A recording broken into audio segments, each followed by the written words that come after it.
लोकसभेची निवडणूक काही महिन्यांवर येऊन ठेपली आहे. लोकसभा निवडणुकीपूर्वी सर्वच राजकीय पक्ष राजकीय वातावरण निर्मितीच्या तयारीला लागले आहे. पंतप्रधान नरेंद्र मोदी शुक्रवारी सोलापुरात येणार असल्याचे गृहीत धरून जिल्हा प्रशासनाने तयारी सुरू केली आहे. तर दुसरीकडे राष्ट्रवादीचे अध्यक्ष शरद पवार हे देखील शुक्रवारी सोलापूरच्या दौऱ्यावर येणार आहेत. सांगोला मंगळवेढ्याचा दौरा करत पवार शुक्रवारी सोलापुरात मुक्कामी येणार आहेत. नाशिक व मुंबईनंतर पंतप्रधान नरेंद्र मोदी आठवड्यातच पुन्हा महाराष्ट्रात येणार आहेत.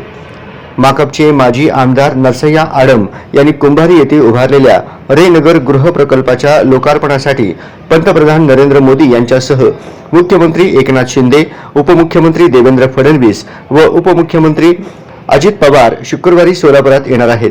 या कार्यक्रमासाठी जिल्हा प्रशासनाने व माजी आमदार आडम यांनी जोरदार तयारी सुरू केली आहे. त्यासाठी बैठका, नियोजन, सुरक्षा यासाठी प्रशासकीय यंत्रणेची लगबग सुरू झाली आहे. त्याच दिवशी शरद पवार हे सांगोल्यात कृषी प्रदर्शनाचे उद्घाटन, मंगळवेढ्यात सेंद्रिय पीक उत्पादक शेतकऱ्यांशी संवाद साधणार आहेत. काँग्रेस नेते शिवाजीराव काळुंगे यांच्या 75 सोहळ्यास उपस्थित राहणार आहेत.